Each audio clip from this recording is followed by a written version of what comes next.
Hello, I'm Greg Drynan. I've served as a deacon, an elder, and a presbytery commissioner over the years here at First Pres. Now, treasurer for Abraham's Children, a mission of First Pres. For the last 25 years, we have worked hard to bring hope and relief to the sufferings of the Christians who live in the Holy Land. A pilgrimage 25 years ago, that turned into a mission. Our most important goal was to help Christians remain in the land where Jesus walked, preached, died, and came again. The financial generosity of the people of this congregation and in the community have made this mission possible. We are grateful for all the support and prayers we've received. We began to support a K-12 school founded by the Archbishop of Galilee. That was open to all students of all faiths, and he believed that children working together, learning together, would learn to respect each other. And his favorite phrase was, peace, real peace, begins on the top of school desks. We worked to begin a college for Christians who could become leaders and be able to have an equal footing. It was a wonderful start, but the local government closed it down with really unfounded reasons. Another long story. But Abraham's Children did help 331 young men and women earn their college degrees. Instead of giving up, we refocused our mission with the help and support of the Franciscan Sisters, who run over 50 hospitals in America. We began to send 40-foot-long rail cars filled with medical equipment to the Christian hospitals in Israel. In Israel, these hospitals receive little or no support. One hospital, Holy Family, was using emergency carts, or other name, gurneys, for the women in labor while they had to wait outside of the delivery rooms. We brought them the first complete delivery beds. And over time, we provided x-ray machines, EKG machines, warming blankets for premature babies, refrigerators for blood storage, and from an online automated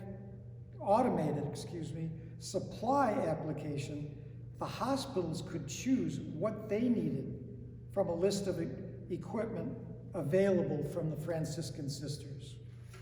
To date, 7 rail cars had been loaded by the Franciscan organization. Abraham's Children covered the handling fees and the shipping expenses. Now, this 7th load was destined for Augusta Victoria Hospital, founded in 1875 in East Jerusalem and named for or after the Queen of Germany. The hospital now specializes in cancer and kidney care and dialysis, the only specialized hospital for 100 miles. Augusta Victoria chose from the online catalog equipment they really needed, cancer diagnostic equipment, and the newest dialysis equipment available. This used but refurbished goods had a used merchandise value of $400,000. The rail car was shipped from the US in March of 2019. It arrived at the port of Haifa a month later, April 17th, 2019. But finally, it arrived at the hospital on the 5th day of September 2020, just 4 weeks ago. and a total of 17 months later. 17 months. What took so long? Unbelievable delays that made no sense. After all, a pre-approval of the equipment list was sent prior to shipping the container and approved by customs there. 3 months after arrival in Haifa, it was the rail car and it was still in the port. No answer when we asked why it hasn't been shipped. Then July, again, what's the delay? No answer. August, again, delay, what's causing it? No answer. September, no answer. Then a series of months where there were requests for information from us that had already been sent. We have a list of 39 unreasonable requests. They were all curveballs. Then an email came that just made us think we were just defeated. They wanted $60,000 for extra storage time that they caused. And if we didn't pay, they would sell the equipment in a week at an auction. Now, the person who handled the 39 curveballs was John Wiley, a member at First Press and the vice chairman of Abraham's Children. He responded with emails. He made countless phone calls to Israel. He contacted everyone who might be able to be an intermediary. He wrote letters to U.S. senators, U.S. congressmen for their intervention. He was in constant contact with the shipping firm here in the U.S. Some of us thought it was a lost cause, but John kept grinding on. No matter what roadblocks were placed in front of us, John persevered. This was the most agonizing story that faced the missionary work of Abraham's Children over 25 years. We wondered how many lives were lost because of 17 months of delay. But then on Saturday, September 5th, 2020, just 4 weeks ago, they turned into a miracle. The phone rang at the hospital. Open your gates. We have your medical equipment. Open up and unload your equipment. This was the message sent to John from the hospital that day.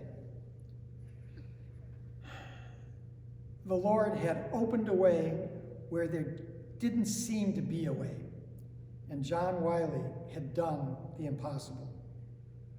His grit and determination and faith were finally rewarded. All of his calls and letters and prayers were just sent heavenward.